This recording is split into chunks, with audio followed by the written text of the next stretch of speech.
کہ تبدیلی آئے گی، کوئی کہہ رہا ہے تبدیلی آ نہیں رہی، آ چکی ہے۔ تو آج میں نوخار میں دیکھ رہا ہوں، نوشہرہ میں، کہ تبدیلی آ چکی ہے۔ آپ نے پہلے کبھی نہیں دیکھا کہ چیف منسٹر خود اپنے خلاف احتجاج کر رہا ہو۔ آپ نے کبھی نہیں دیکھا ہو کہ گورنمنٹ خود آ کر سڑکوں پر احتجاج کر رہا ہو۔ گورنمنٹ کا کام ہوتا ہے ڈیلیوری، سروسز دینا، پرفارم کرنا۔ آج جو آپ یہ پوسٹر بینر دیکھ رہے ہو، میں جب انٹر ہوا جی ٹی روڈ پر تو مجھے وہ وقت یاد آیا جب الیکشن ہوتے ہیں، لوگ موبلائزیشن کرتے ہیں، اس لیے کرتے ہیں، ہر بندہ کہتے ہیں کہ یار آپ کے جو ایشوز ہیں آپ مجھے ووٹ کریں، میری پارٹی کو ووٹ کریں، ہماری حکومت آئے گی، آپ کو ہیلتھ دیں گے، آپ کو ایجوکیشن دیں گے، آپ کو کمیونیکیشن دیں گے، آپ کو روزگار دیں گے، آپ کو سوشل سروس دیں گے، آپ کو سب سے بڑھ کر اس صوبے کا جو ڈیمانڈ ہے امن دیں گے۔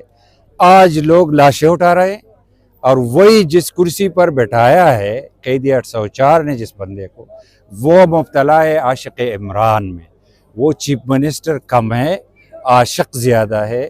کمی یہ ہے کہ ہمیں اسی تقریر میں نے کہا تھا کہ بدقسمتی یہ ہے کہ اس صوبے کو ریکوائرڈ ہے عاشق پختونخوا، اور ہم پر مسلط ہے عاشق عمران۔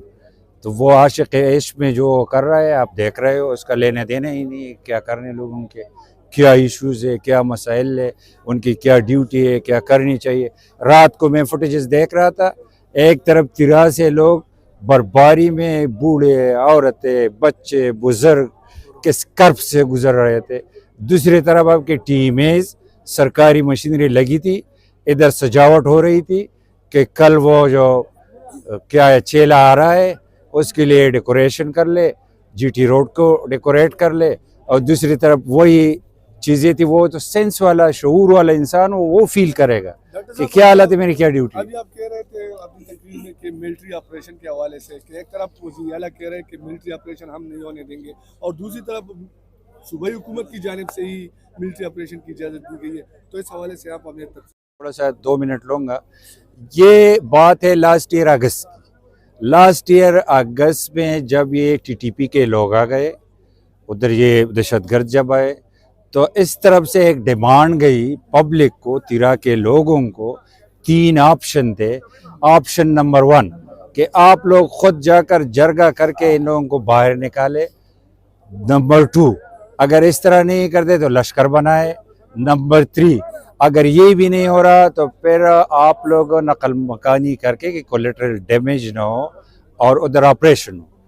تو ہوا یہ کہ وہ 2 مسئلے تو نہیں ہوئے۔ یہ جرگہ گیا، 24 رکنی جرگہ ہے، تیرا کے لوگ کل عمائدین ہیں، وہ قرآن شریف کو ساتھ لے کر گئے، ان کے ساتھ بیٹھ گئے کہ آپ لوگ چلے جائے، آپ کی وجہ سے ہم پر عذاب آنے والی ہے۔ وہ لوگ نہیں مان گئے، لشکر بھی نہیں بنی۔ ابھی جو نیگوسیشن ہوئے یہ عجیب منطق ہے، میری سمجھ سے بھی بالا تر ہے، اور آپ لوگ سمجھتے بھی کوئی راکٹ سینس نہیں ہے۔ جو کمیٹی ہے 24 رکنی لوکل کی، اس کے ساتھ نیگوسیشن کس نے کی؟ وہ ڈی سی خیبر نے کی، اور in the presence of commissioner Peshawar. تو میں پوچھتا ہوں، سمپل کوشچن ہے کہ ڈی سی خیبر کس کے انڈر ہے؟ پروونشل گورنمنٹ کے یا فیڈرل گورنمنٹ کے؟ کمشنر پشاور پروونشل گورنمنٹ کا امپلائی ہے یا فیڈرل گورنمنٹ کا؟ یہ کوئی کرنل، میجر، جنرل، بریگیڈیئر نے مذاکرات نہیں کہ ڈی سی اور کمشنر نے کیے۔ یہ آپریشن کی اجازت جو ہے ایپیکس کمیٹی میں ملی ہے۔ Apex committee meeting is chaired by chief minister. یہ جو آئی ڈی پیز کے لیے جو ریلیف یہ دے رہے ہیں وہ بھی اپروول ملی ہے 4 بلین کی۔ وہ cabinet meeting again chaired by the chief minister. وہ باہر جھوٹ بولتے ہیں۔ نیریٹیو ان کا کیا ہے کہ یہ یار پاپولر نیریٹیو ہے، میں خلاف ہوں، میں خلاف۔ اگر آپ کا کوئی مانتا نہیں ہے، آپ چیف ایگزیکٹو ہے، تو پھر کرسی کو لات مارو، آ جاؤ نیچے، پھر احتجاج کر لو۔ ڈاکٹر صاحب، آپ نے اپنی تقریر میں یہ بھی کہا کہ ایک وزیر ارب پتی بن گیا، کرب پتی بن گیا، تو کیا اس ملک میں نیب نہیں ہے، ایف آئی اے نہیں ہے، یا ادارے ختم ہو گئے ہیں؟